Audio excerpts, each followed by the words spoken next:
বিদেশ থেকে পরিচালনা করা যাবে না, বাংলাদেশে এসে পরিচালনা করতে হবে। এই বাংলাদেশের মানুষের সাথে জীবন দিয়ে, রক্ত দিয়ে, বাংলাদেশের মানুষের সাথে পরিশ্রম করে যারাই বাংলাদেশকে গড়তে জানবে, তাই আগামী দিনে বাংলাদেশের ক্ষমতায় যাবে। দিল্লিতে পিণ্ডিত লন্ডনে বসে বসে বাংলাদেশ চালানোর স্বপ্ন দেখবেন না, এটা দিবা স্বপ্নে পরিণত হবে। সব সাহস থাকলে বাংলাদেশে এসে বাংলাদেশের সাথে মানুষের সাথে রাজনীতি করে এরপর ক্ষমতায় যাওয়ার স্বপ্ন দেখুন।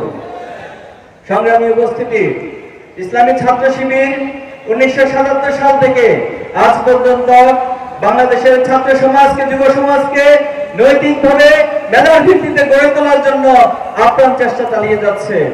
কিন্তু দুর্ভাগ্য হলো সে 1977 সাল থেকে আজ পর্যন্ত আমাদের শত শত ভাইদেরকে জীবন দিতে হয়েছে, আমাদের ভাইদেরকে নির্মমভাবে হত্যা করা হয়েছে। আমরা যখন প্রশ্ন করেছিলাম যে কি আমাদের অপরাধ ছিল, কেন আমাদের ভাইদের উপর এত নির্যাতন, এত গুম, এত খুনের ঘটনা হচ্ছে, তখন একটা উত্তর পাওয়া গিয়েছে যে আমরা শুধুমাত্র এই ঘোষণা দিয়েছিলাম,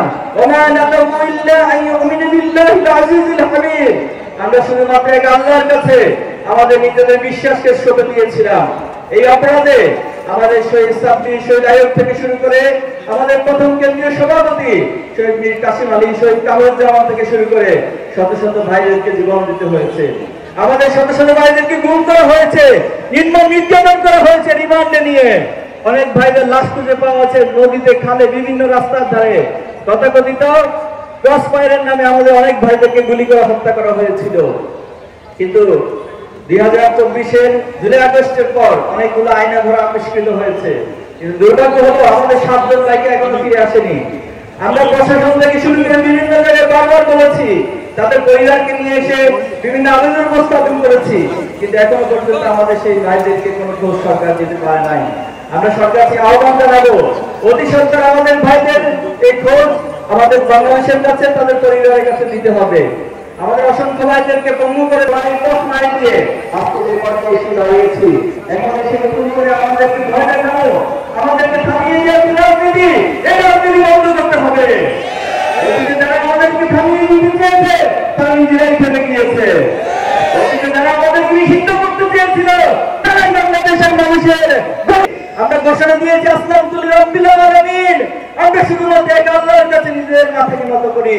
দুনিয়ার কোন শক্তি, দুনিয়ার কোন দলের কাছে আমরা নিজের মাথা নত করি না। এজন্য এই শক্তিকে যারা যুদ্ধ করতে আসবেন, বাধা সৃষ্টি করতে আসবেন, তারাই পৃথিবীতে ইতিহাসে আস্থা করে পরিণত হবেন। সংগ্রামী উপস্থিতি, অপার সম্ভাবনার এই বাংলাদেশ, এই বাংলাদেশের যে জনসংখ্যা রয়েছে, এই জনসংখ্যাকে জনসম্পদে পরিণত করতে হবে।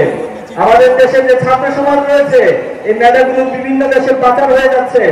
আগামী দিনে যারা রাষ্ট্র পরিচালনা করবেন, আমরা অনুরোধ করব এই মেধাকে লালন করতে হবে, পরিচর্যা করতে হবে। ছাত্র শিবির বিভিন্ন ফেস্টের আয়োজন করছে, সায়েন্স ফেস্ট থেকে শুরু করে বিজনেস কার্নিভাল, নানান আয়োজন আমরা করছি। এর মধ্যে দিয়ে বাংলাদেশে ক্রিম মেধাবীগুলো উঠে আসছে এবং আলহামদুলিল্লাহ আপনারা জেনে খুশি হবেন, ছাত্র শিবিরের আয়োজনগুলোতে যারা সম্পৃক্ত হচ্ছে তারা শুধুমাত্র দেশেই নয়, বরং তাদের মেধার স্বাক্ষর তারা পৃথিবীর বিভিন্ন রাষ্ট্রে গিয়ে বিভিন্ন ওয়ার্ল্ড কম্পিটিশনে অংশগ্রহণ করে তারা কৃতিত্বের অবদান রাখছে। আমাদের এই মেধাগুলোকে পরিচর্যা করতে পারলে নিঃসন্দেহে আগামী দিনে বাংলাদেশ একটি সমৃদ্ধ বাংলাদেশে পরিণত করা সম্ভব। বাংলাদেশে পৃথিবীর সর্বোচ্চ সিরিজ রয়েছে, সবচেয়ে বড় ম্যাঙ্গো ফরেস্ট বাংলাদেশে রয়েছে। নদী মাতৃকতার মধ্য দিয়ে বাংলাদেশে অপার সম্ভাবনা রয়েছে। শুধুমাত্র যদি নদী মাতৃকতার মধ্য দিয়ে বাংলাদেশকে সাজানো যায়, পৃথিবীর অন্যতম পর্যটন শিল্পের দেশ হিসেবে বাংলাদেশ পরিণত করা সম্ভব। বাংলাদেশের যে এত সম্ভাবনা রয়েছে, অতীতে আমরা কখনোই কোন রাজনীতিবিদদেরকে এই সম্ভাবনা নিয়ে কথা বলতে দেখিনি, এই সম্ভাবনা ভাবতে দেখিনি, বরং তারা বারবার বাংলাদেশ থেকে লুটপাটের রাজনীতি করেছে, বাংলাদেশ থেকে অর্থ পাচারের রাজনীতি করেছে, বেগম পাড়ার বড় বড় দালান তারা নির্মাণ করেছে, অর্থ পাচার করে বাংলাদেশকে অর্থনৈতিকভাবে পঙ্গু করে দেওয়া হয়েছে।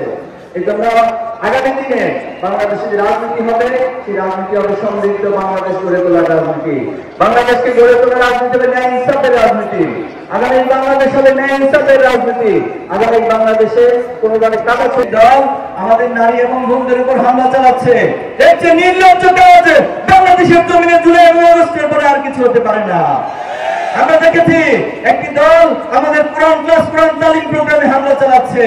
যারা কোরআনের তালিমে, কোরআনের প্রোগ্রামে হামলা চালাবে মনে রাখবেন এটা আগুন নিয়ে খেলা করার সামিল। আগুন নিয়ে যারা খেলা করে তাদের পরিণতি অধিকও খারাপ হয়েছে, ভবিষ্যতেও খারাপ হবে। সংগ্রামী উপস্থিতি, আমরা চাই আমরা কোনো ব্যক্তি বা দলের বিরুদ্ধে নয়। ইসলামী ছাত্র শিবির যারা ন্যায় ইনসাফের পক্ষে কথা বলবে, যারা বাংলাদেশের পক্ষে কথা বলবে, আধিপত্যবাদের বিরুদ্ধে অবস্থান নেবে, ছাত্র শিবির সকল ব্যক্তি এবং দলের পাশে দাঁড়াবে। আমরা ঘোষণা দিচ্ছি আগামী দিনে যারা সৎ দক্ষ এবং দেশপ্রেমিক হয়ে বাংলাদেশকে পরিচালনা করবে, ইসলামী ছাত্র শিবির তার সর্বোচ্চ টুক দিয়ে তাদের পাশে সহযোগিতা করবে, পাশে দাঁড়াবে ইনশাআল্লাহ।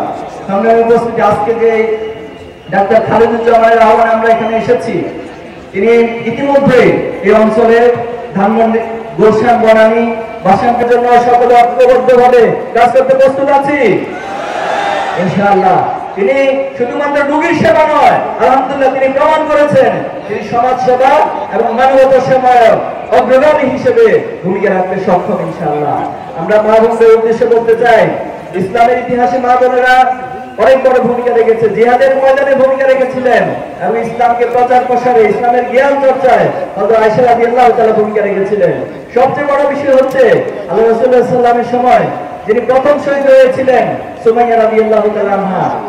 এজন্য নারী এবং বোনদের যে ভূমিকা, এটা বাংলাদেশের ইতিহাসের প্রেক্ষাপটে আমরা দেখেছি, জুলাই এবং আগস্টে আমরা দেখেছি ওনারা যেভাবে করে আমাদের ভাই এবং বোনদের পাশে এসে দাঁড়িয়েছেন, ছাত্রদের পাশে এসে দাঁড়িয়েছেন, মায়েরা তার সন্তানদেরকে এসে রাস্তায় নেমে গিয়েছিলেন, অনেকে বিভিন্ন খাবার রান্না করে রাস্তায় আমাদের ছাত্র জনতার কাছে বিলিয়ে দিয়েছেন। আমরা বিশ্বাস করি আপনাদের এই প্রচেষ্টা যদি অব্যাহত থাকে, আগামী দিনে আমাদের স্বপ্নের বাংলাদেশের চিন্তা করছি, যে সমৃদ্ধ বাংলাদেশের চিন্তা করছি, আপনাদের ভূমিকার মধ্য দিয়ে সে বাংলাদেশ বিনির্মিত হবে ইনশাআল্লাহ। পরিশেষে আমরা বলতে চাই, আমরা যে অগ্রযাত্রা নিয়ে সামনে এগিয়ে যাচ্ছি, পৃথিবীর কোন শক্তি, কোন সামর্থ্য নাই আমাদের সে অগ্রযাত্রাকে রুদ্ধ করে দিবে। আমরা আল্লাহর উপর ভরসা করে নিজেদের সকল প্রচেষ্টাকে একত্রিত করে সামনে এগিয়ে যেতে চাই। এই বাংলাদেশের জন্য অসংখ্য জীবন এবং রক্ত দিয়েছে।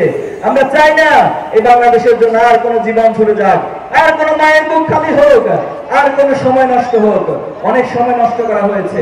আসলে সকলে ঐক্যবদ্ধভাবে এই বাংলাদেশকে গড়ে তুলি এবং আমরা সকলে কাজী নজরুলের ভাষায় বলি, আমি সেই দিন হব শান্ত যবে উৎপীড়িতের ক্রন্দন রোল আকাশে বাতাসে ধরিবে না। আমরা সেই দিন হব শান্ত এবং যেদিন বাংলাদেশে এমন নেতা নির্বাচিত হবে, এমন প্রতিনিধি নির্বাচিত হবে, যাদের পিছনে পিছনে আপনাদেরকে চাকরির জন্য ঘুরতে হবে না, যাদের পিছনে পিছনে ন্যায় বিচারের জন্য আপনাদেরকে ঘুরতে হবে না, বরং ওমর রাদিয়াল্লাহু তাআলার শাসনামলে তিনি যেভাবে করে মানুষের অধিকারকে তাদের ঘরে ঘরে পৌঁছে দিয়েছেন, আমরা চাই আগামী দিনে এমন নেতা আমাদের কাছ থেকে উঠে আসুক, এমন নেতা নির্বাচিত হোক যারা তাদের অধিকারকে মানুষের দোরগোড়ায় পৌঁছে দিবে। আমরা সেই প্রত্যাশা করে এবং আপনাদের সবার জন্য শুভকামনা করে আমার কথা এখানে শেষ করছি। বাংলাদেশ জিন্দাবাদ, ইসলামী ছাত্র শিবির জিন্দাবাদ। আসসালামু আলাইকুম।